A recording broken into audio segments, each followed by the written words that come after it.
Hey, it's Del Larson. Today I want to talk to you about how to achieve better transients for your sounds, especially if you produce bass-heavy music like neuro drum and bass, dubstep, or even house like complex raw electro or anything like that. It is very important that your drums need to be very punchy. You know, you don't want to mess up your transients because that is the hardness of your sound. So most of you guys, I'm sure you use very quality samples and you compress them very heavily. And sometimes when you do that, you find little artifacts which just, ruins the full mix down. Before you compressed your song, it was really punchy and powerful. But after you compress, it turned into a very muddy kind of thing, what you probably didn't know why is that. So for demonstration purposes, I loaded up this little song. Well, it's not a song, it's just an idea, a dubstep idea I made like a week ago.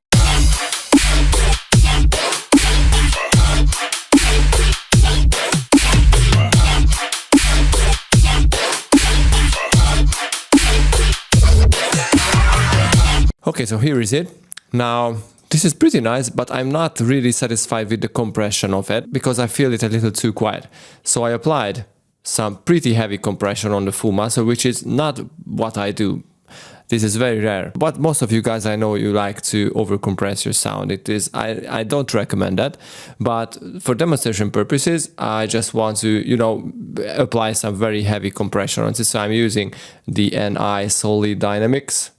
And to generate huge peaks, I use this Solid Dynamics again. So after the compression, it sounds like this.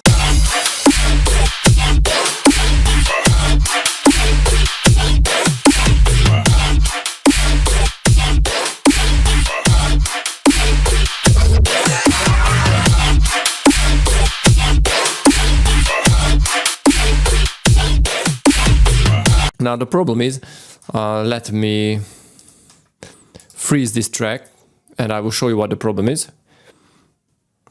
I'm creating a new audio track, just copying it over, and let me show you what happens when you compress your sound. And I hear this in so many songs, like if I remember, it was the case with Barely Alive, like when they started their career. So their music was heavily compressed and these artifacts came out, so I want to just give a head out of that. So as you can see, our sound is a lot thicker now, but on the transient we have some problems. So let me make a cut.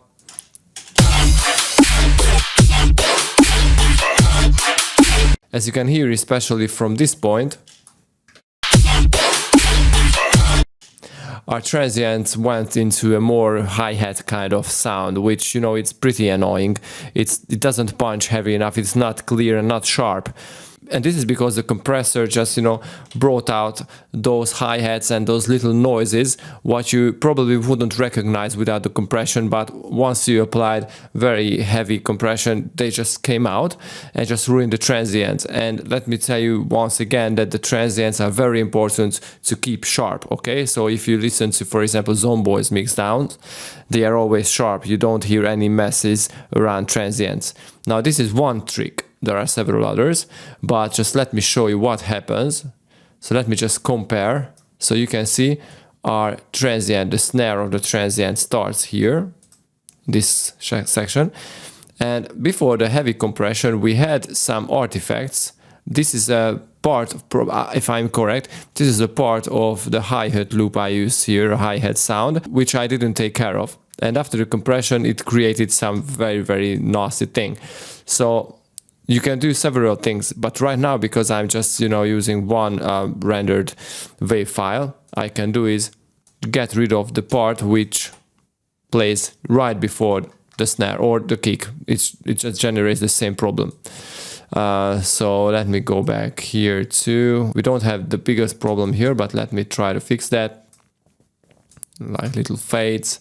Let's go back to the next one, and you will be surprised how different my sound will be after this little edit. So I'm editing the full mix down, I would say the master, but of course you can do it in the mix, in the project, and I highly recommend you to do that. But sometimes it is necessary to have a look on the master too, because, probably some things you would never recognize if you wouldn't watch it. Okay, the transient starts here. It is a huge mess before the transient. By the way, you would not be recognized that there is this gap here, what I just got. So if I release this song, you would probably never tell what is happening before the transient. You would just feel that it's weird. There is no mess before the transient here. Oh, this is because I started the loop here. Okay, so probably you would never recognize that I made these cuts before.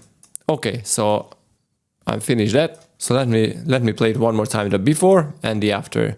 So this is the before.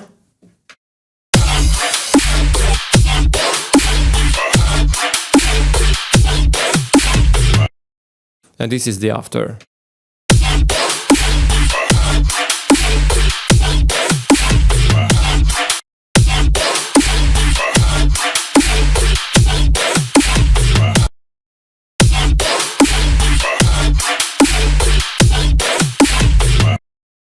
So as you can hear, my sound is a lot cleaner, a lot sharper, especially on the drum transients. And all I did is, I cut out everything which messed up the transients. And this was because of the heavy compression and because of the lack of mixing wisely, like taking care of the hi-hats and everything. And this is why I prefer using one-shots and not loops. But this was okay in my project, I can fix that easily. But for you, I highly recommend you to take care of the starting points of your sound when you use your one-shots, and try to avoid loops, especially hi-hat loops, because the problem is caused by the hi-hat loop that I use there. So I hope you enjoyed this little heads up, this little tutorial about how to make a better mix down, especially on the transients. Don't forget to subscribe if you are new here. I share very exciting tutorials about sound design. I share production tips. I make song feedbacks too. I make lots of things. So if you are into producing any kind of music, I highly recommend you to subscribe, give a like, and drop your comment. I love to read your thoughts. I was Del Larson, and see you next time, guys. Bye bye.